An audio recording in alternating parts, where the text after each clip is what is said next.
चलिए आज हम लोग भारत की एक महत्वपूर्ण नदी गंगा के बारे में बात करते हैं। हम भारतीय गंगा को नदी नहीं बल्कि माँ मानते हैं। इसे एक पवित्र नदी मानते हैं। ऐसा भी कहा जाता है कि पहले गंगा इस पृथ्वी पर नहीं थी। भागीरथी ने लंबे समय तक तपस्या की, तब जाके गंगा स्वर्ग से पृथ्वी पर आने को तैयार हुई। लेकिन समस्या ये थी कि इतनी वेगवती गंगा को कौन संभालेगा। तो फिर उन्होंने शंकर भगवान को प्रसन्न किया और शंकर भगवान ने अपनी जटा में गंगा को उतारने के लिए तैयार हो गए। देखिए, ये तो एक पौराणिक कथा है और भारतीय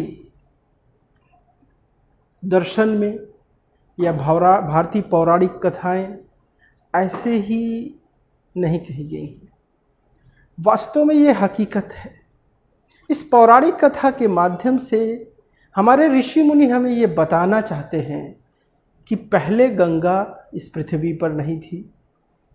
तो आज भौगोलिक रूप से ये सिद्ध हो चुका है कि वास्तव में पहले गंगा नहीं थी। तो गंगा कब आई? तो जब शंकर भगवान तैयार होंगे। शंकर भगवान कहाँ रहते हैं? हिमालय पे रहते हैं। तो हिमालय जब उत्पन्न होगा तभी तो गंगा निकलेगी। तो कहीं ना कहीं ये जो पौराणिक कथा हमारे ऋषि मुनियों ने बताई, इस पौराणिक कथा के रूप में हमें ये बताने का प्रयास सिर्फ किया गया कि पहले गंगा इस पृथ्वी पर नहीं थी और जब हिमालय की उत्पत्ति हुई तब उससे गंगा निकली। वेदों में भी इसीलिए गंगा का सबसे अधिक वर्णन नहीं है, सबसे ज़्यादा वर्णन सरस्वती का है, क्योंकि उस समय सरस्वती एक मुख्य नदी थी। जब हम सरस्वती की चर्चा करेंगे तो उसके बारे में बताएंगे, लेकिन आज हम गंगा की बात करते हैं। तो सबसे पहले चलिए देखते हैं हम गंगा को मैप पर कि कैसे ये कहाँ से निकलती है और कहाँ जाते हुए कैसे गंगोत्री से निकल करके ये और भारत के मैदानों को सिंचित करते हुए ये बंगाल की खाड़ी में गिरती है। आइए इसको हम मैप पर देख करके समझते हैं पहले कि कैसे ये गंगोत्री से निकल करके और मैदान को सिंचित करते हुए ये बंगाल की खाड़ी तक पहुंचती है। मैप के द्वारा हम समझेंगे। सबसे पहले गंगा गंगोत्री ग्लेशियर से निकलती है। देखिए, यहाँ भी एक कन्फ्यूज़न है लोगों में कि गंगा गंगोत्री से निकलती है या गंगा गोमुख से निकलती है। ये कन्फ्यूज़न मुझे लगता है कि होना नहीं चाहिए, लेकिन लोगों ने बना डाला। वास्तव में ये दोनों बात सही है। गंगा गोमुख से निकलती है और गंगा गंगोत्री से भी निकलती है। कन्फ्यूज़न जो क्रिएट हुआ इस कारण हुआ कि दोनों को लोग समझते नहीं हैं। गंगोत्री एक ग्लेशियर है और गोमुख प्लेस है। तो आप कह सकते हैं एक लाइन में कि गंगा गंगोत्री ग्लेशियर से गोमुख नामक स्थान से निकलती है। यानी जिस स्थान से उस ग्लेशियर को वो छोड़ती है उसे गोमुख कहते हैं। अब देखिए, गंगा, अब तो समझ गए होंगे। तो गंगा गंगोत्री ग्लेशियर से गोमुख स्थान नाम से निकलती है और इससे यहीं पर उत्तराखंड में ही अलकनंदा देवप्रयाग में आकर के मिलती है। तो जब तक अलकनंदा इससे नहीं मिली है तब तक इसे भागीरथी के नाम से जाना जाता है। यानी गंगा को यहाँ भागीरथी कहा। भागीरथी आगे बढ़ी और उससे मिला कौन? अलकनंदा मिलती है, तब जाकर के इसका नाम गंगा हो जाता है। और गंगा हरिद्वार के बाद यूपी के मैदान में प्रवेश करती है। हरिद्वार से कनखल, कनखल से कन्नौज होते हुए कन्नौज में इससे रामगंगा मिल जाती है और कन्नौज होते हुए ये उसके बाद कानपुर जाती है, कानपुर से इलाहाबाद यानी प्रयागराज, और प्रयागराज से ये थोड़ा सा उत्तर की ओर टर्न करती है यानी वाराणसी की ओर जाती है, और वाराणसी से बलिया होते हुए ये बिहार में प्रवेश कर जाती है। बिहार को गंगा दो बराबर भागों में बांटती है। बिहार में गंगा जो है, बिहार को ये दो बराबर भागों में बांटती है। इसका उत्तरी क्षेत्र जो गंगा का मैदान है, उसका उत्तरी क्षेत्र मिथिला क्षेत्र कहलाता है और दक्षिणी क्षेत्र मगध क्षेत्र कहलाता है। ये ध्यान दीजिए, यहाँ से कई बार कई एग्जाम्स में भी क्वेश्चन पूछे जा चुके हैं कि मगध क्षेत्र किधर है। तो मगध गंगा के दक्षिणी भाग में बिहार में जो प्लेन है उसे मगध क्षेत्र, और जो उत्तर में है उसे मिथिला क्षेत्र। और इसके बाद ये थोड़ा सा झारखंड के बॉर्डर पे बहने के बाद ये वेस्ट बंगाल में इंटर कर जाती है। और वेस्ट बंगाल में इससे फरक्का के पास हुगली नदी अलग हो जाती है, यानी इसकी सबसे बड़ी डिस्ट्रीब्यूटरी है हुगली। और इसके बाद जब गंगा आगे जाती है तो बांग्लादेश में आ जाती है, और बांग्लादेश में इसे पद्मा के नाम से जानते हैं। और पद्मा, बांग्लादेश में पद्मा से जमुना मिलती है। जमुना, ये इधर से जमुना आ रही है। जमुना वास्तव में और कोई नहीं है, ब्रह्मपुत्र को यहाँ पे जमुना और गंगा को यहाँ पर पद्मा। और जमुना पद्मा मिलने के बाद ये अंत में बंगाल की खाड़ी में गिर जाती है। दोनों की कॉमन स्ट्रीम को मेघना कहते हैं। ये पूरा का पूरा क्षेत्र जहाँ से इसकी डिस्ट्रीब्यूटरी बनी, ये पूरा क्षेत्र डेल्टा है जिसे सुंदरबन डेल्टा कहते हैं। ये विश्व का सबसे बड़ा डेल्टा है। यहाँ मैंग्रोव वन पाए जाते हैं। तो विश्व का सबसे बड़ा डेल्टा किससे बनता है? गंगा और ब्रह्मपुत्र से बना डेल्टा है जिसे सुंदरबन डेल्टा कहते हैं। तो ये थी गंगा की कहानी। कहाँ से? गंगोत्री से बंगाल की खाड़ी तक। आइए ये देखिए, इस गंगा नदी को हम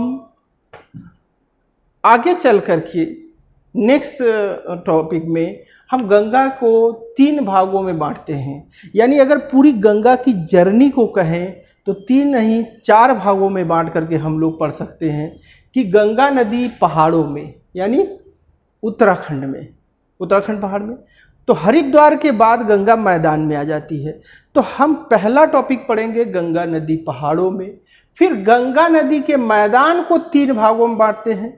अपर गंगेटिक प्लेन यानी ऊपरी गंगा का मैदान, ये हरिद्वार से लेकर इलाहाबाद यानी प्रयागराज तक के मैदान को हम अपर गंगेटिक प्लेन कहते हैं। इलाहाबाद से लेकर पटना तक के क्षेत्र को हम मिडिल गंगेटिक मध्य गंगा मैदान, और पटना से बंगाल की खाड़ी तक के क्षेत्र को लोअर गंगेटिक प्लेन गंगा का निचला मैदान कहते हैं। तो हम इसे अलग अलग पढ़ेंगे, पहले गंगा पहाड़ों में फिर गंगा मैदानों में। तो आइए चलिए हम लोग सबसे पहले पढ़ते हैं गंगा पहाड़ों में, और इसे हम एक फ्लो चार्ट के माध्यम से समझते हैं, समझेंगे, जिसे आप हमेशा माइंड में रखिएगा।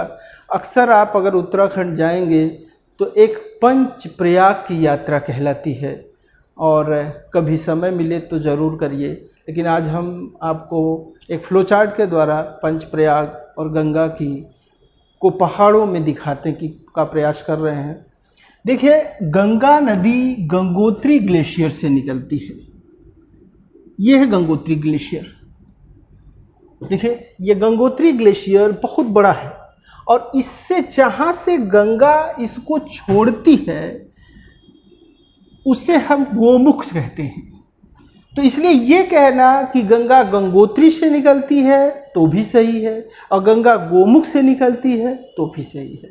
यानी गंगोत्री ग्लेशियर से गोमुख नामक स्थान से निकलती है। अब देखिए, जिस समय गंगा गोमुख से निकलती है वहाँ इसे भागीरथी के नाम से जानते हैं। यहाँ स्टार्टिंग में इसका नाम क्या है? भागीरथी, क्योंकि भागीरथ ने इसे पौराणिक कथा है कि इन्होंने ही तपस्या करके पृथ्वी पर उतारा था, उतरने के लिए मजबूर किया था। तो उन्हीं के नाम पर इसे भागीरथी कहा जाता है यहाँ पे। और जब ये थोड़ी ही दूर वहाँ से आती है तो इससे एक नदी मिलती है भिलंगना रिवर। ये बहुत इंपॉर्टेंट रिवर है क्योंकि इन दोनों के ही संगम पे कन्फ्लुएंसेस के बाद एक बहुत बड़ा डैम बनाया गया है, टिहरी डैम। ये भी अक्सर पूछा जाता है, टिहरी डैम। तो कहाँ है ये? भागीरथी नदी पर है। भागीरथी और भिलंगना के संगम के 1 किलोमीटर बाद तुरंत ये टिहरी डैम बनाया गया है। आगे फिर भागीरथी नाम से ही ये आगे चलती है। और भागीरथी से देवप्रयाग में, ये देवप्रयाग है, अगर इधर से जाएंगे दक्षिण से यूपी की तरफ से तो ये पहला प्रयाग है। अगर उधर से आएंगे जोशीमठ की तरफ से, बद्रीनाथ की तरफ से, तो ये अंतिम प्रयाग कह सकते हैं। तो ये देवप्रयाग है जहाँ पे अलकनंदा नदी, ये अलकनंदा नदी आ रही है। अलकनंदा नदी इससे मिलती है, किससे? भागीरथी से। और जब ये दोनों नदी मिलती हैं तब जाकर के ये नदी गंगा नदी कहलाती है। यानी यहाँ के बाद इसे गंगा कहते हैं। कहाँ? देवप्रयाग के बाद, जब भागीरथी से अलकनंदा मिल जाती है। अब आइए हम लोग अलकनंदा की बात करते हैं। अलकनंदा एक इम्पोर्टेंट नदी है और इसका पानी भूरा है। जब ये संतोपत ग्लेशियर, ग्रेट हिमालय में एक ग्लेशियर है नीति पास, यहीं पे नीति पास है, नीति दर्रा, उसी के पास से ये संतोपत ग्लेशियर से निकलती है। आगे चल करके इसी नदी के किनारे बद्रीनाथ है। बद्रीनाथ कभी भी समय मिले तो जरूर जाइए, बड़ा ही रमणीय स्थान है, धार्मिक स्थल है। बद्रीनाथ कई बार पूछा भी जाता है किस नदी के किनारे है, तो ये अलकनंदा के किनारे है। और अलकनंदा बद्रीनाथ के बाद जहाँ पहुँचती है वहाँ पे विष्णु प्रयाग है। और ये इस विष्णु प्रयाग में धौली गंगा आकर के विष्णु प्रयाग से मिलती है। ये पहला प्रयाग है। पंच प्रयाग में अगर जोशीमठ या बद्रीनाथ की तरफ से आएंगे तो ये पहला प्रयाग है जिसे हम कहते हैं विष्णु प्रयाग। और इस तरह के 5 प्रयाग मिलेंगे, विष्णु प्रयाग, नंद प्रयाग, कर्ण प्रयाग, रुद्र प्रयाग, देव प्रयाग। इन सभी को हम पंच प्रयाग कहते हैं। लेकिन ऐसा मत समझिएगा कि सिर्फ 5 ही प्रयाग है। प्रयागराज भी है, केशव प्रयाग भी यहाँ पे है। लेकिन ये 5 सबसे महत्वपूर्ण प्रयाग। प्रयाग का मतलब होता है कन्फ्लुएंसेस, प्रयाग का मतलब है संगम, मिलना। तो सबसे पहला संगम, सबसे पहला प्रयाग विष्णु प्रयाग है। और यहाँ कौन कौन सी नदियाँ मिलती हैं? अलकनंदा और धौली गंगा। तो ये पूछा जाता है कि विष्णु प्रयाग पे किन 2 नदियों का संगम होता है? तो अलकनंदा, धौली गंगा। उसके बाद आगे बढ़ करके जो दूसरा प्रयाग मिलता है वो है, ये भी बड़ा सुंदर स्थान है, कभी जरूर जाइए, कि विष्णु प्रयाग के बाद नंद प्रयाग मुझे सबसे अच्छा लगता है, सबसे शांत, सबसे सुंदर। देखिए यहाँ पर ये कितना रमणीय स्थान है। कभी आपको जरूर मौका मिले तो यहाँ पर जरूर आइए। ये बहुत ही सुंदर, प्रकृति की गोद में, प्रकृति के प्रेमियों के लिए भी बहुत अच्छा और धार्मिक दृष्टि से भी बहुत अच्छा। तो नंद प्रयाग में नंदाकिनी नदी और अलकनंदा का संगम होता है। ये अलकनंदा आ रही है और ये नंदाकिनी, इन दोनों का संगम नंद प्रयाग में होता है। जैसा कि मैंने पहले ही बताया कि देखिए अलकनंदा का पानी भूरा है और नंदाकिनी का पानी थोड़ा सा हरा है। और इन दोनों नदियों के मिलने के बाद यहाँ पे जो संगम बनता है उसे हम नंद प्रयाग कहते हैं। ऐसा माना जाता है कि नंद बाबा यहाँ कई दिनों तक, बहुत लंबे समय तक तपस्या किए थे। और इसके बाद अलकनंदा जब आगे बढ़ती है, चलिए आगे, तीसरा प्रयाग जो है वो है कर्ण प्रयाग। कर्ण, दानवीर कर्ण के नाम पर यह कर्ण प्रयाग है। ऐसा माना जाता है कर्ण यहाँ पर बहुत लंबे समय तक तपस्या किया था। और ये यहाँ पर जो दो नदियों का संगम होता है वो है पिंडार नदी और अलकनंदा नदी। पिंडार नदी पिंडार ग्लेशियर से निकलती है। ये भी बहुत ही सुंदर नदी है। कभी भी आपको मौका मिले तो पिंडार ग्लेशियर को जरूर देखिए। महात्मा गांधी भी अपने आत्मकथा में इसको लिखे हुए हैं कि पिंडार ग्लेशियर ऊर्जा का स्रोत है। सनराइज अगर पिंडार ग्लेशियर से अगर आप देखें तो ऐसा माना जाता है कि आप ऊर्जा से भर जाते हैं। तो पिंडार ग्लेशियर से पिंडार नदी निकलती है और पिंडार नदी का संगम होता है कर्णप्रयाग में, और उसके बाद जब अलकनंदा आगे बढ़ती है तो एक बहुत इंपॉर्टेंट नदी आकर के इसके राइट बैंक पे मिलती है, वो है मंदाकिनी रिवर। मंदाकिनी रिवर जब ग्रेट हिमालय से आती है तो इसी मंदाकिनी रिवर के किनारे केदारनाथ स्थित है। तो ये कई बार पूछा जाता है कि केदारनाथ किस नदी के किनारे स्थित है। केदारनाथ मंदाकिनी के किनारे स्थित है। तो मंदाकिनी का इम्पोर्टेंस केदारनाथ की वजह से भी कुछ मतलब काफ़ी ज़्यादा है। और ये नदी अलकनंदा से रुद्रप्रयाग में आकर मिलती है। यहाँ पर भी देखिए इसका ये संगम इतना रमणीय है। यहाँ भी जैसा पहले कि अलकनंदा का पानी आपको भूरा या सफ़ेद है, और मंदाकिनी का पानी देखिए हरा रंग लिए हुए है, ब्लूइश कलर लिए हुए है, थोड़ा सा कह सकते हैं। और इसके बाद जब आगे बढ़ता है अलकनंदा रुद्रप्रयाग के बाद, तब यहीं पर भागीरथी से इसका संगम होता है। और भागीरथी और अलकनंदा का संगम बहुत ही महत्वपूर्ण घटना है, क्योंकि इसी दो के संगम के बाद गंगा नदी बनती है, यानी गंगा नदी पूर्ण रूप में आती है। यहाँ तक ये कई शाखाओं में बट गई थी। ऐसा माना जाता पौराणिक गाथाओं में कि शंकर भगवान ने इस गंगा के वेग को कम करने के लिए इसे कई शाखाओं में 12 ब्रांचेस में बांटा था। लेकिन मेन जो गंगा है वो भागीरथी को ही मान्यता है। और भागीरथी जब अलकनंदा से मिलती है तब गंगा बन जाती है। और ये कहाँ मिलती है? देवप्रयाग में। और देवप्रयाग के बाद गंगा हरिद्वार होते हुए, ऋषिकेश से हरिद्वार और हरिद्वार होते हुए मैदान में प्रवेश कर जाती है। और गंगा में मैदान की जो कहानी है वो बाद में हम आपको बताएंगे।